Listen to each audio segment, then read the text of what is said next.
Welcome to another episode of DD on the Spot. As always, I'm your host, Ryan Johnson. You should recognize our guest if you've been listening for a while. We have Mara back on the podcast, and yeah, she's on here to give us an update on what she's been up to, and she's getting ready for a show, obviously, as you can tell. And yeah, we'll talk just a little bit about, everything that's been happening in the last year since we last had her on. But most importantly, she's our current guest. Mara, thank you so much for coming back on. Thank you for having me. Always a Absolutely. pleasure. Absolutely. I'm not even going to ask what the weather's like because I'm already depressed enough looking outside my window. So before we just get right into that, what has this last year been like for you?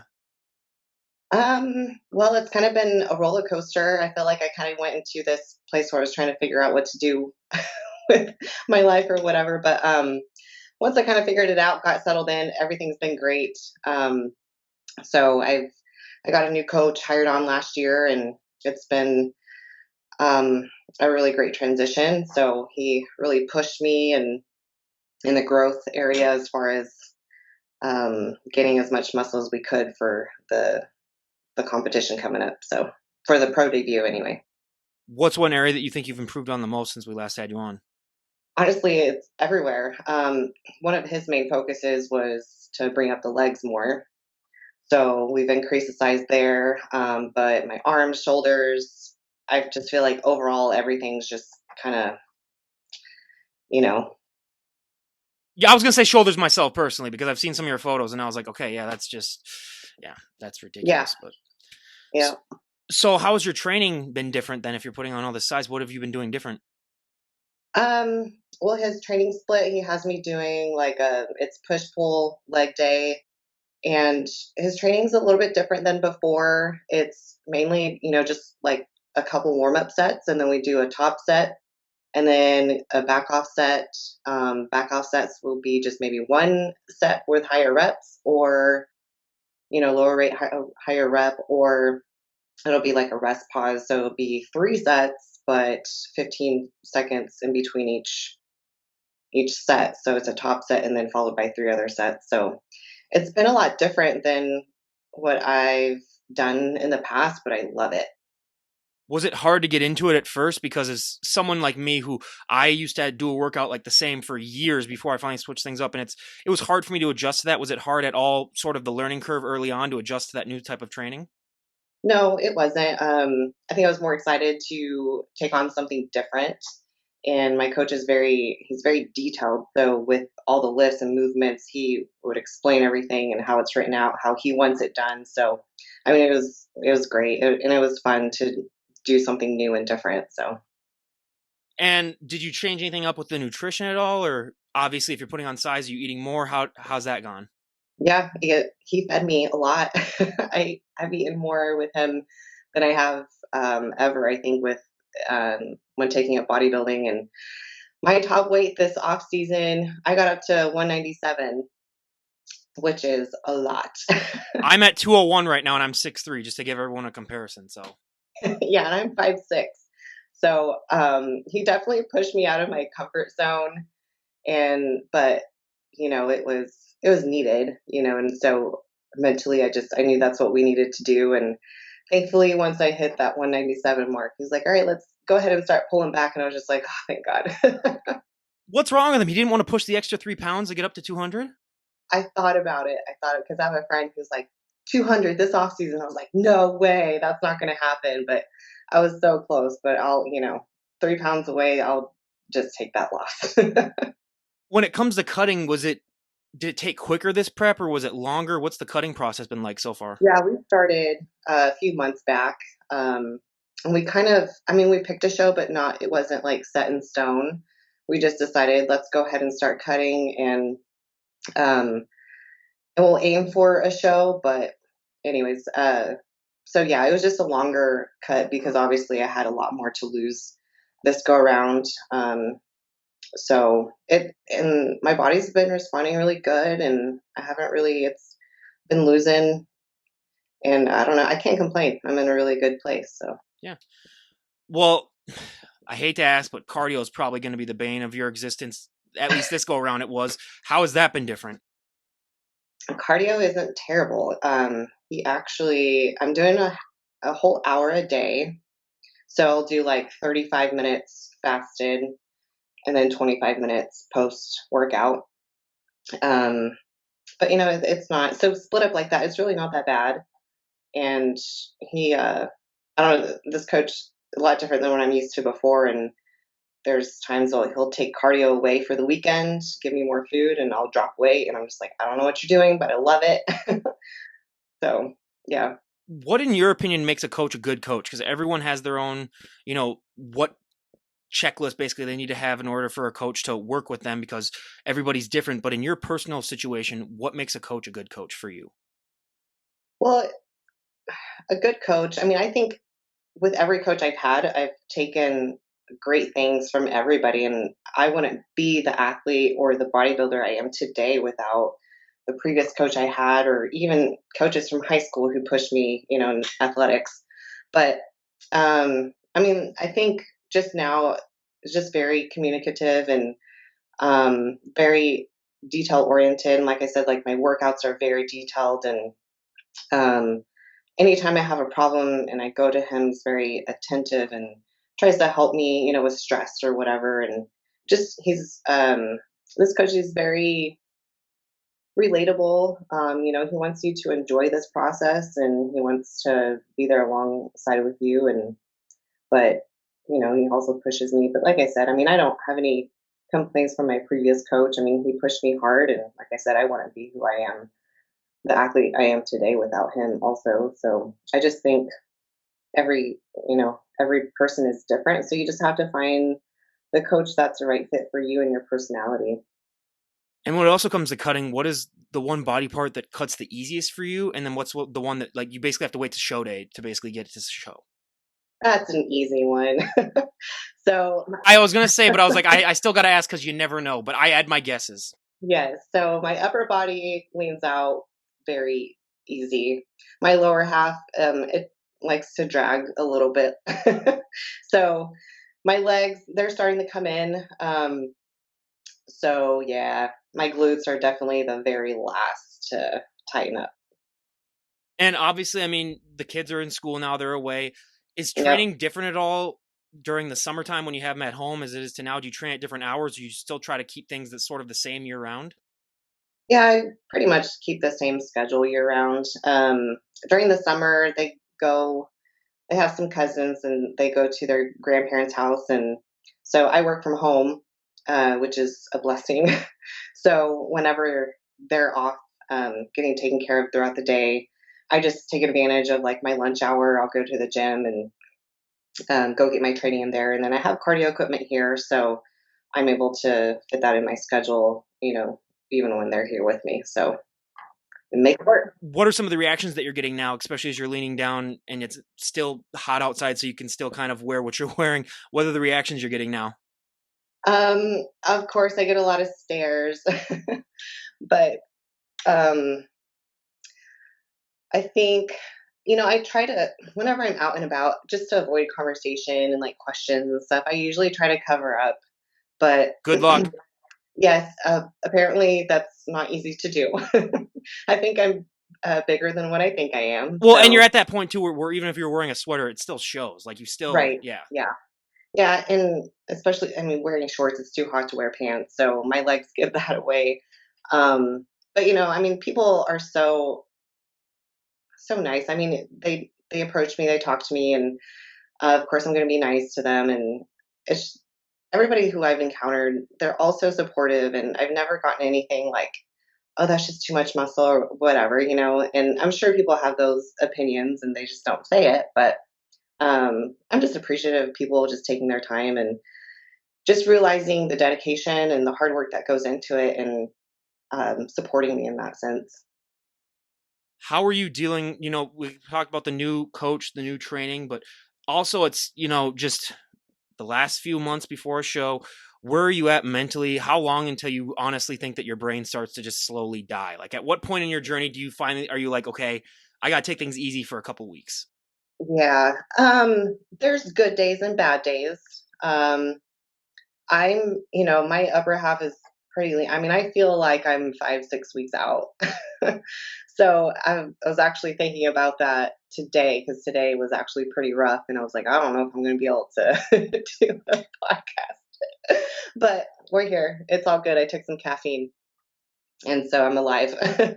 But I think in those moments where you have those bad days, you just have to keep in mind like you're working for a purpose, and like that you have an end goal. So in those bad times, you have to focus a little bit harder, and you just kind of have to get through it. Like okay, today's going to be over. Tomorrow's probably going to suck again, but at least we're one more day down. So you just keep moving.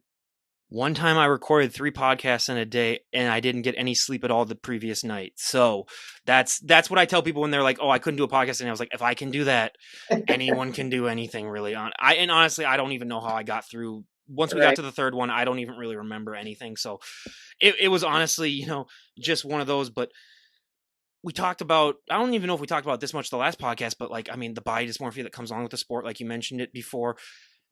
Is it easier as you've done more and more shows and done more of this sport, or is it still as hard as it was when you first started?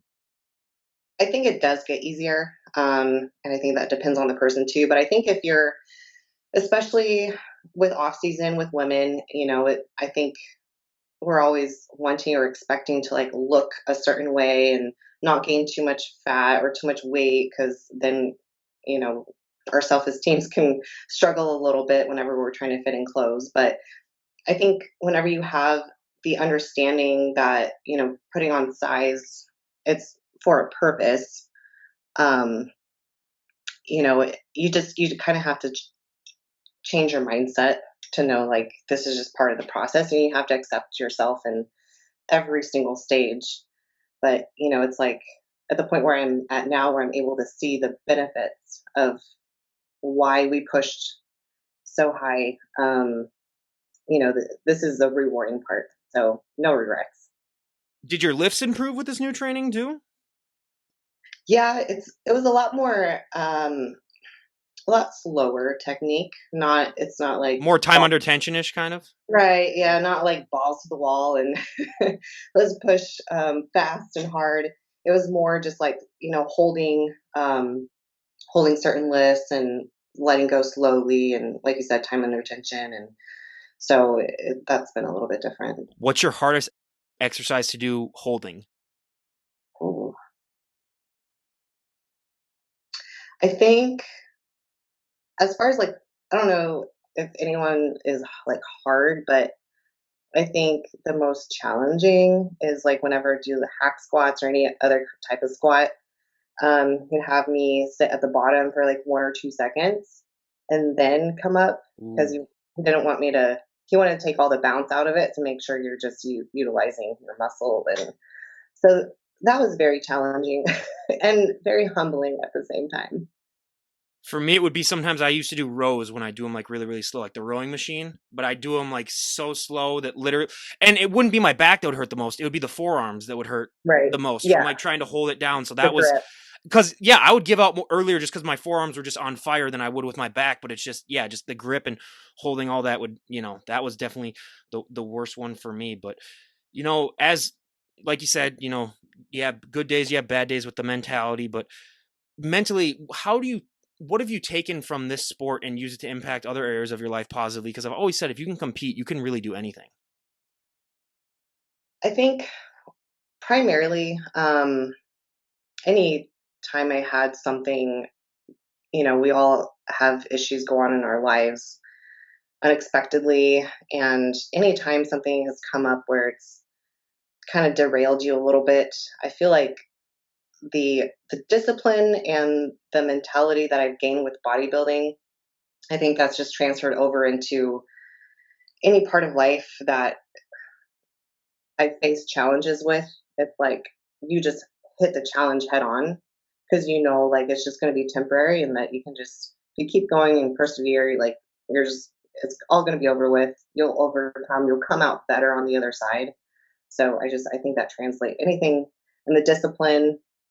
um if you don't want to, I don't know, do laundry or whatever, it's like, well, it has to be done, I got to do it. That's a stupid explanation, but It really does need to be done though, because let's be honest. I mean, I've had my college years where sometimes I wouldn't do laundry as much as I should, and I learned the hard way that yeah, you definitely need to get your laundry done. But just do you do any visual work about like being on stage, or do you any of that? Because I was shocked when I started really talking to a lot of guests, realizing like how many of them do like memory boards and all that kind of stuff. Do you partake in any of that, or just not really? I'm not one of those people that do like memory boards or yeah, I'm not that Vision organized. boards, whatever they call them. I Yeah, know so no, many I people do don't. them. No, I don't. As far as visualizing, like when I do cardio and I'm like, I don't want to do this, it sucks. Like those days I'm like this morning, it was a struggle. But in the back of my mind, it was just like I was picturing myself on the stage and how I wanted, of course, I want to win. So I'm like, all right, just keep pushing. We got to go. So it's just, I always, there's times where I visualize the outcome and I visualize myself winning. So, I mean, I feel like that just kind of helps push me to get through those moments where I just don't want to do it. This may seem like an incredibly dumb question, but as someone like me who has never grown out hair as long as yours, obviously, I mean, this is probably like the longest I've ever grown. Obviously, you're used to it, but when you were first like getting started working out, was that hard to sort of work around that? Because I would just, I don't know, like it would just feel weird for me at first. Like I would always be nervous about it getting like wrapped up in equipment or not obviously like that, but just like I don't know, it would just seem weird for me when it's hair that's that long because a lot of guests that I talk to do not have hair that long, especially in bodybuilding. Most of them cut it a little bit shorter, but Right. I mean, do you have any problems at all with that? There are times where my hair will get stuck like under the bench or something like that. And yes, I have to basically like put crawl down to the ground and lift up the bench and get it. But I mean, I usually have it in a ponytail, but yeah, it'll get caught and it's gotten wrapped up in some like handles and things like that. So yeah, it gets in the way.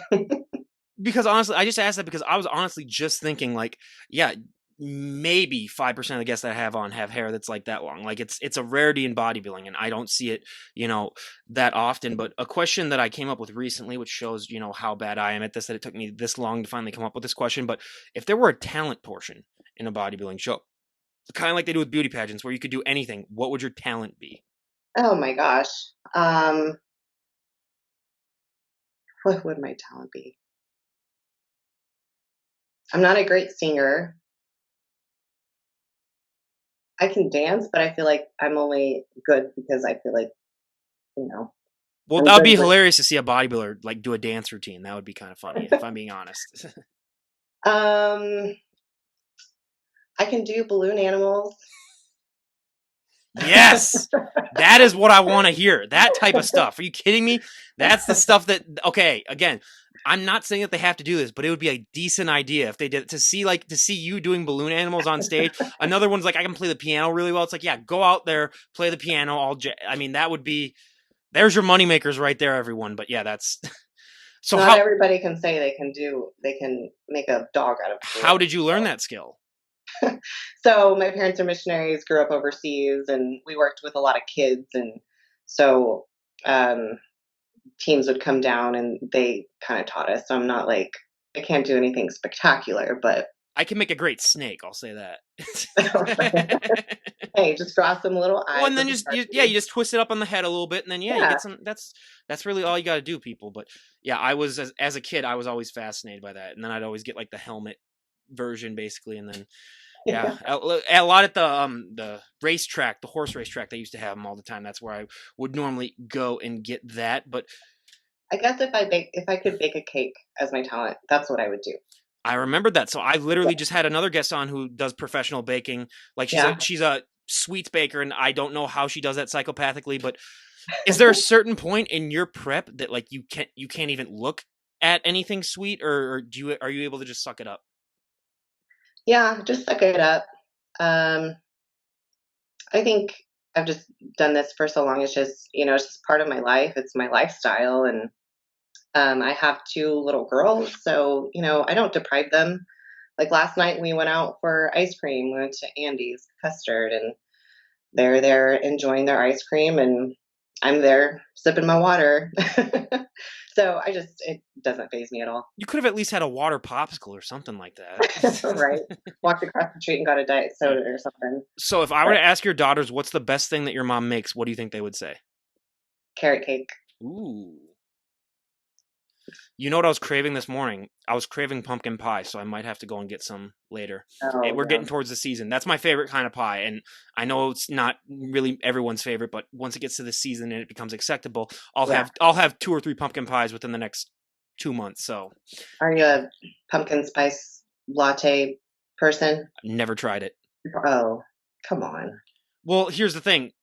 You've seen me without caffeine. What do you think I'd be like with caffeine? That's the Okay. problem.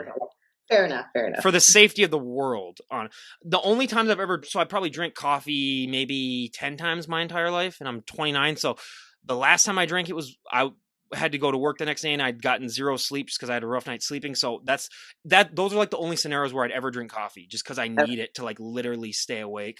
But yeah, other than that, I just get like super sweaty and Okay. just yeah, heart rate just goes insane. And I'm just like, okay, yeah, this is ridiculous. And I Yeah. sometimes have been the idiot that has added a 5 hour energy in that as well. I do not recommend that. Everyone, do not. It's for the That's safety a of that. recipe for disaster. No, Exactly. I'm a pumpkin spice. I've had to make my own like prep friendly concoction. So So how do you do that? I've always been fascinated because like I had a guest on who wants to make a protein coffee. They're trying to invent something like that, but how do you make that stuff healthy for people? Like I've always been fascinated by just the making process and what goes into it. with me, like I'll just brew a pot of coffee, and I'll put it in the fridge because I like them iced. And it feels more like a dessert. But I'll just get almond milk.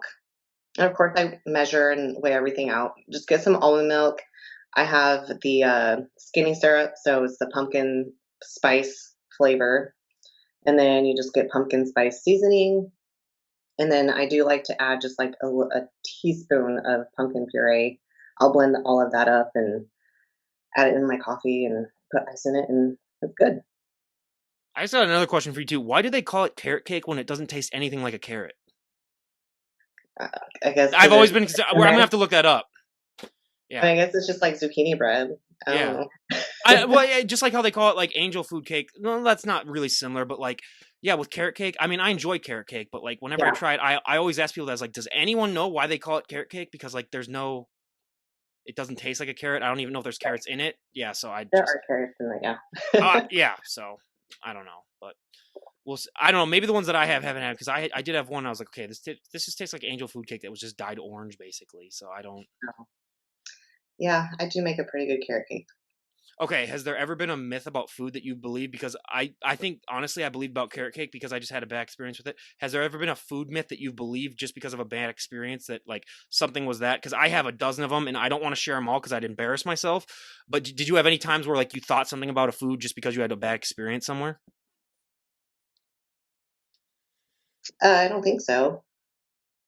Like, can you give me an example? Okay, fine, I'll do it. So when I was a kid, my brothers, how much I love them. I'm a middle child, so this explains why I do this partially Yeah. because that's good enough. But they convinced me that broccoli and lettuce were opposite. Oh. So until I was about in high school age, if I'd go out somewhere and ask for broccoli or lettuce, I would always get it wrong every single time. That's the type of relationship that I have with my brothers, where I Yeah. was I was a gullible little kid, and then they convinced me something. So I'm still deprogramming some stuff and trying to break free of that. But Yeah. yeah, I I'm the mean, youngest of two older brothers, so I can relate. are you the buffest out of all? So do you like take care of them now? With now that you're probably the buffest one out of all of them? Yeah, what's funny, we actually were laughing about this last time we were together, and I was a little bit of a chubbier kid, Yeah. and they weren't. Like they're tall and skinny. God, a chubby redhead. You didn't have a chance, did you? No, I think I'm a bodybuilder now. But they would tease me a lot. I got teased for being chubby a lot, and um, so we were all sitting at dinner one day and just look around, and I was just like, it's so funny how you guys tease me, and I'm the most in shape one out of all three of us, and that them two have dad bods. So it was pretty funny. Funny how the tables have turned.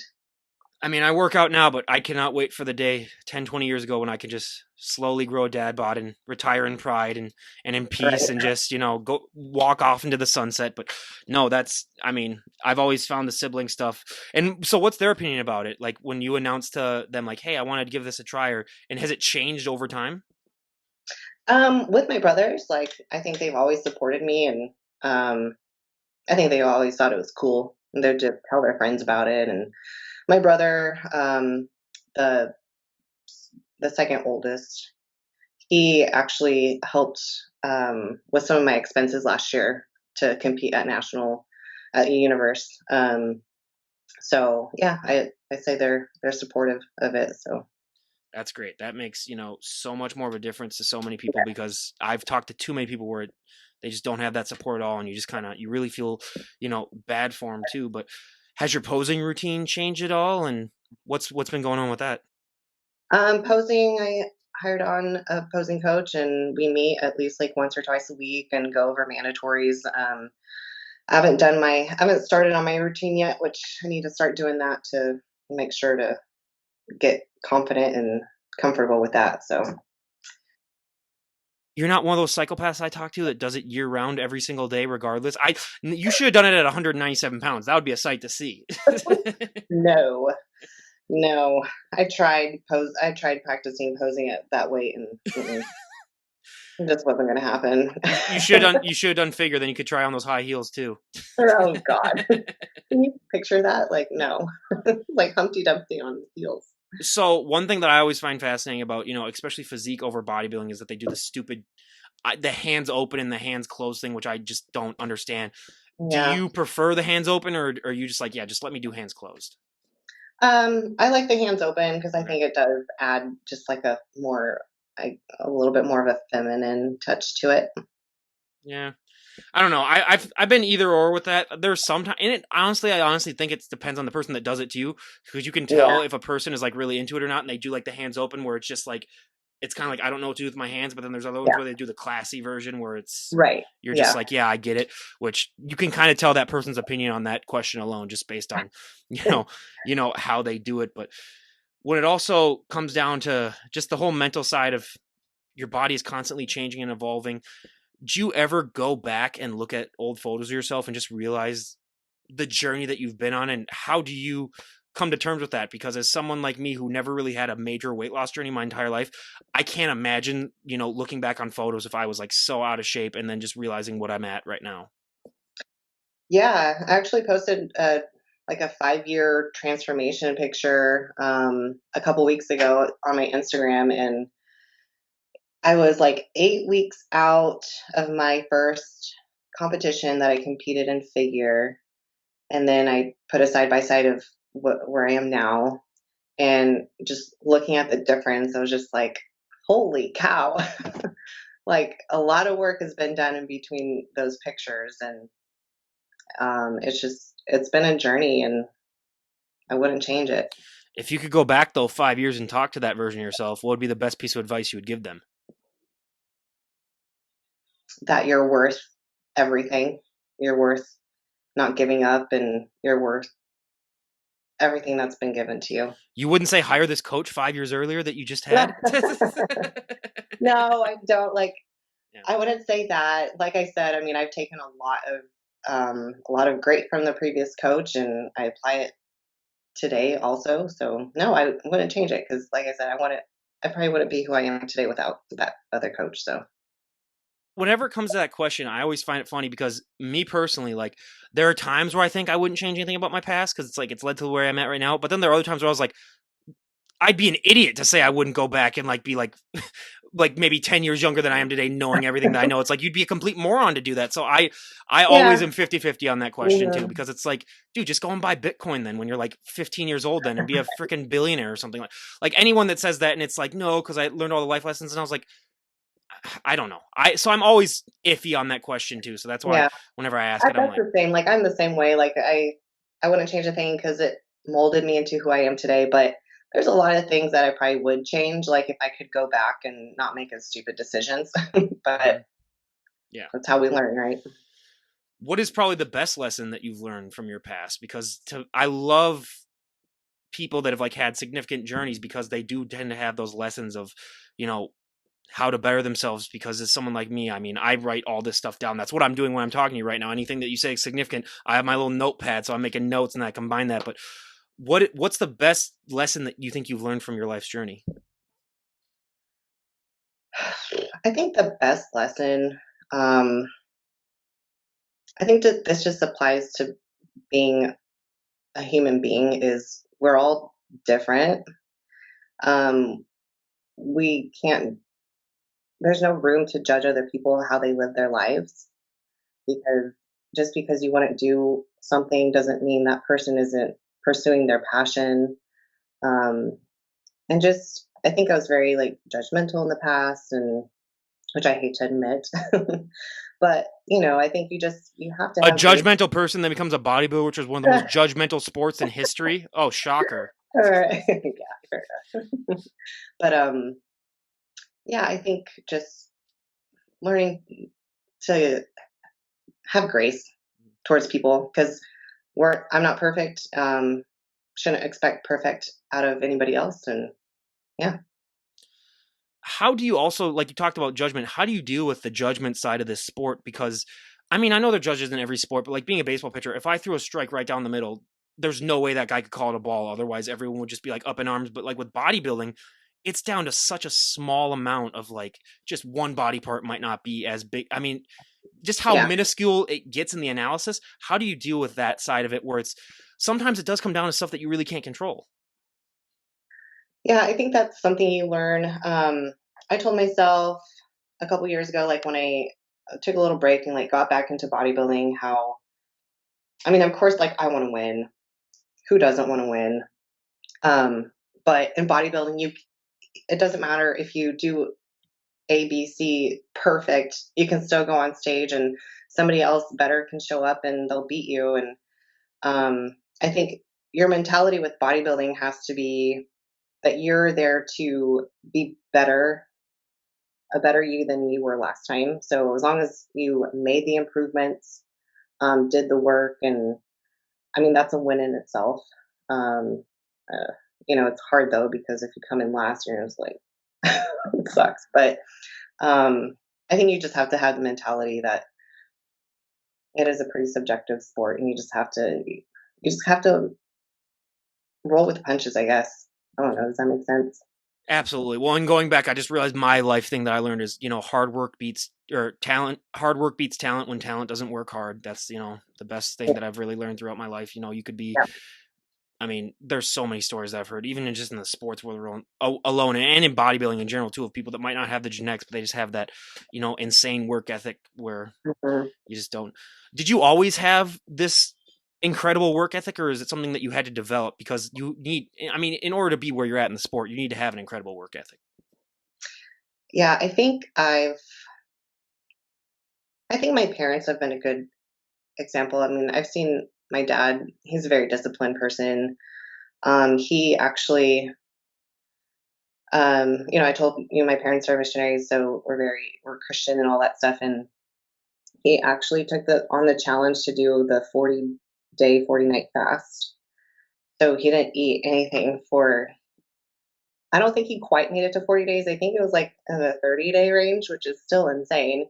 So he obviously has a discipline to not eat for that amount of time. So I think a lot of my mental strength comes from my parents.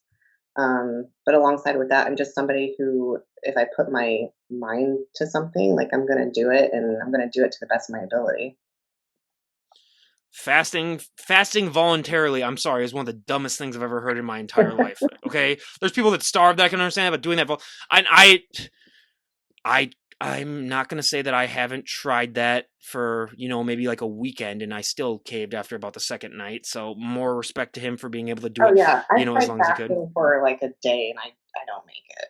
I don't understand how people do it too, and yeah, it's just it's ridiculous. But this is also a selfish sport. Like it's selfish in a good way, but like we got to be honest, it is selfish. It takes up so much time of your life and so much dedication.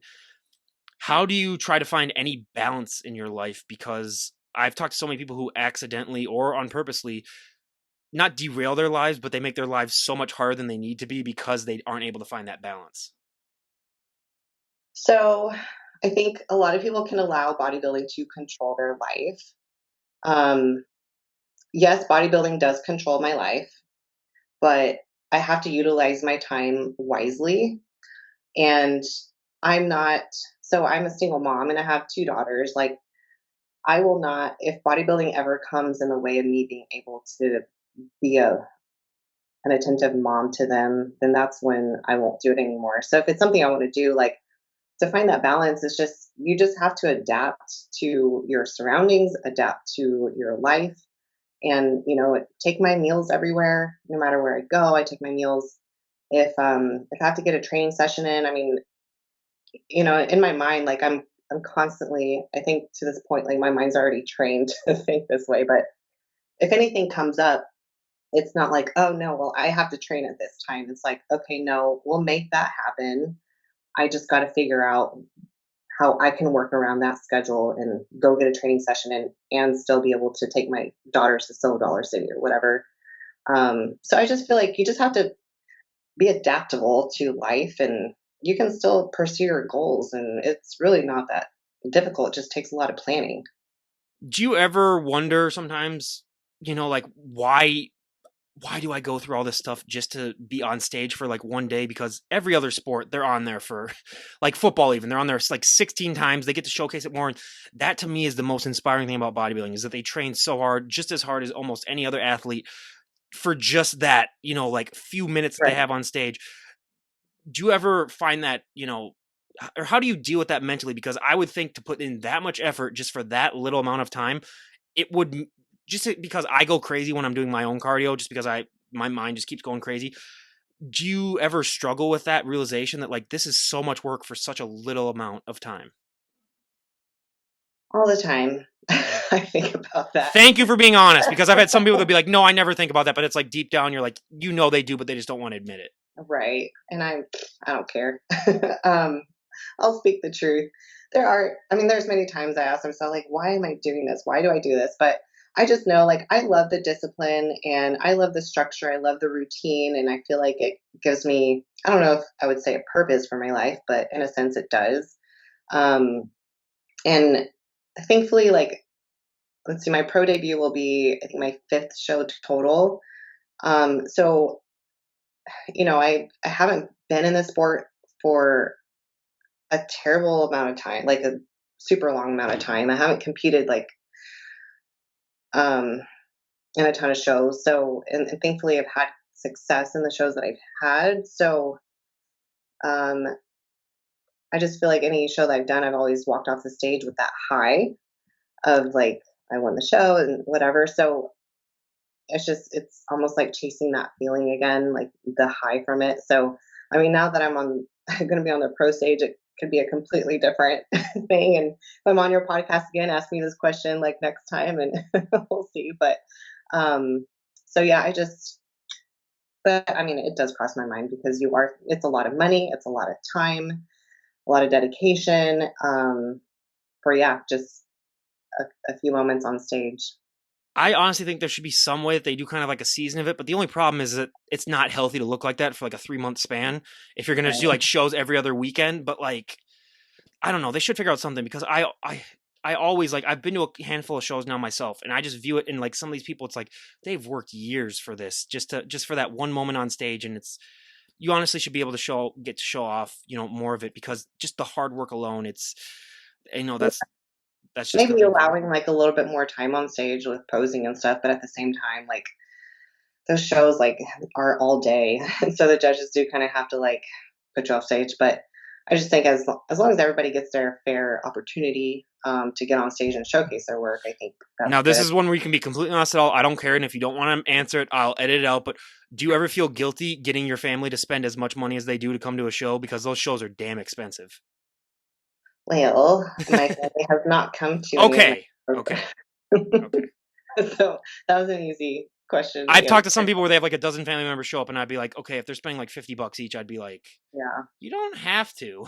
No, I did. I have my best friend. She did come to New Jersey to watch me compete, and she paid for plane ticket. I mean, we split the room, paid to go into the show and everything. So, I mean, it's just I'm so appreciative. Like, there's no words to tell anybody who comes to support you and in any way. Like, there's just no words to explain like how grateful like I am Which, by the for that. way, your friend is crazy because I would never share a room with someone before competition because, first of all, the smell of the spray tan, not going to sleep with that. Second of all, you guys go to bed way too damn early. I'd go out and explore the nightlife and stuff like that. Not gonna, and I don't want to knock at your door at like 2 a.m. and be like, hey, open up. I got to come in.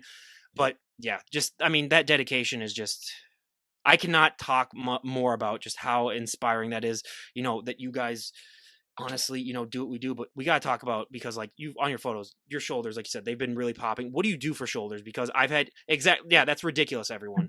That is insane. What do you do for them? Because like I've seen some of your photos and I was like, okay, I got to ask her about that.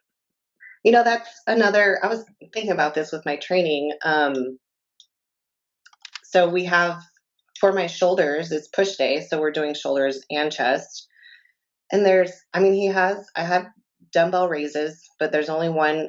So I have two different push days, of course. So a little bit different in each one, but essentially we're going to have the same workouts. But so there's the dumbbell ladder raises, and we do single lateral raises on the cable machine. Those are the only two like shoulder focused exercises. Other than that, it's a lot of incline presses, um, chest presses, and things like that. So I've seen a lot of change with a lot less specific focus on those specific movements. Sorry, that was Good for you. a horrible thing. That came out weird. Why did you admit that? Now I feel so bad about even myself. You're doing two shoulder workouts basically, and then other like kind of like accessory workouts. Well, Oh I my mean, god. incline presses. I So know, I know. with your presses and stuff, you're still using like shoulders, but I mean, it's focusing on the chest too. That's why I hate having people like you on. I hate it deep down. It just makes me feel so insignificant. But it helps with my humbleness too, because I'm already a humble person. But if I ever feel good about myself, I always schedule someone who's just about to be on show, and then just taking one look at them, I'm just like, okay, I finally got that.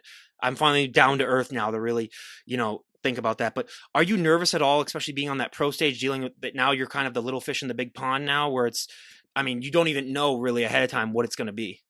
Oh yeah, I'm very nervous. I don't. I mean, I know what to expect, but I also don't know what to expect. I don't know how I'm going to line up to the other pros who have possibly been. I don't know who's going to show up, but the ones that could be have been competing for years upon years as a pro, like they're going to look fantastic. So um, it's a little scary, but also exciting just to see kind of where I stack up and just to see like what my future in the sport is going to be. So And Instagram's always been a great tool. I think it's really helped out, spread the popularity of the sport. But on the other side, if I competed, I would be one of those people where I would struggle to not just like look at other guests or other people's photos that I know I'm competing against and not compare myself. Have you ever hopped down that rabbit hole? And if you have, how do you try to get out of that? Because I would be the person too where I'd just be scrolling the people that I knew I was going to compete against, and then they'd have one good photo with really good lighting where I'd be like, I can't compete now. yeah. Well, you also have to know like the lighting can be there's apps and stuff that you can adjust the lighting to look better. So you have to keep that in mind too. I do But that with these podcasts. If there's really bad lighting, I just press a button on iMovie and it makes it right. slightly better. Yeah. Yeah. So um I have gone down that rabbit hole sometimes, but if I catch myself comparing myself and be like, oh my gosh, like I don't look like that. I don't look anywhere close like that. That's when I kind of take a step back from being on social media and that way it just kind of clears my mind and doesn't try not to affect me too much. But at the same time, like I see people's Instagram and then I see them in person and they're completely different. They're maybe not as big as what they appear to be on Instagram. I'm sorry to say that. That's like the worst thing to say about a bodybuilder, saying that they're not that big, but I'm but you six know what three, I and mean. I've done two podcasts in person with people, so I can tell you, yeah, they're not that big. And I mean, they're Right. big, but like when you're a foot taller than them, it doesn't really matter at that Yeah. point. Yeah. But I mean, in Instagram, we're putting our best poses out there to accentuate our muscles. So, it's just you, I think mentally you just have to not compare yourself because it's not reality. I mean, I will say one of the guests did kind of fall under that, but the other guest that I had on, Elizabeth, if you're listening to this, jacked as in person, where it was like even worse than that. Like it was she was bigger, so it is even more embarrassing for me, Yeah. when I got there. Yeah, when So that happens, you're like, holy shit. yeah, exactly. You're like, Jesus. So, but before I get into my last two questions, this randomly just popped in my head when you're talking. For Halloween this year, since you will be a few weeks out, and if you want to ever go out with your kids, I have a costume idea for you. You do Pippi Longstocking with muscles. That would be hilarious. I've thought about Pippi Longstocking. There we go. Because she always had that supernatural strength, even though she was really skinny, but like you would be like the good show for it. So that would actually be a good costume. Just giving you ideas out there, That everyone. would But well, my daughters are with their dad on Halloween this year, so oh, maybe I don't know. Maybe I'll just dress up and take pictures and put it on Instagram. exactly. You gotta do something. It wasn't like so. My favorite one though that I've ever seen. My older brother did a Hooters one where they had the fake boobs and stuff like that. That you like Yeah, would come, and then he had a wig and then the Hooters outfit. That's got to be my favorite. Or one guy came as Kip from a Napoleon Dynamite, and then he had like the La Fonda sign with him. nice. That was a college party, and that was one of my favorites, as Yeah. well. If I do got to say those, but finally, the two questions I ask every single guest before we wrap things up: someone were to walk up to you and say you could change one thing about the sport of bodybuilding, and everyone would go along with it. Would be one thing that you'd like to see changed? Um, I think there just needs to be more clarity on the judging side.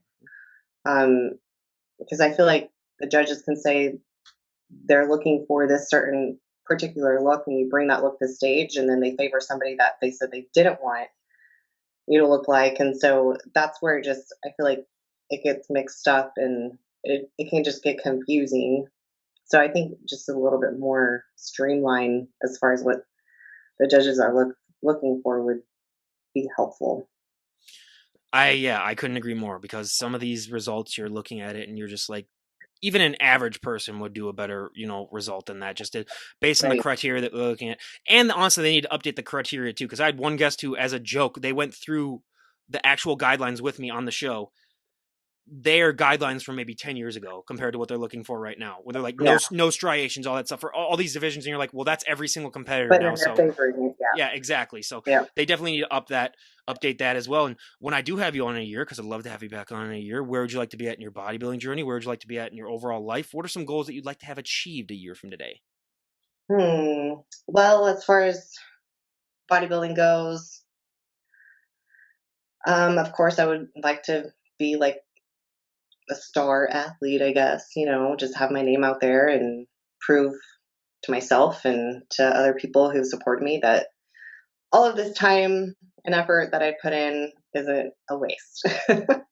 um, but in life, I mean, I think, I almost hate that question, like, what are your 5 year goals? Where do you see yourself in 5 years? Because, like, you don't know what's going to happen in 5 years. You don't know what's going to happen a week from now, a year from now, whatever. So I don't know. I just like to live in the moment day by day and enjoy life. If I'm not drafted and fighting in Taiwan, it's been a good year, everyone. That's all I'm gonna say. So, Right. that there is that aspect of that. But again, Mara, I cannot thank you enough for coming back on and giving us an update. I really appreciate you coming on again. I wish you the best of luck at your show. Do you plan on Thank doing a show after your show in November, or is it just gonna be this one?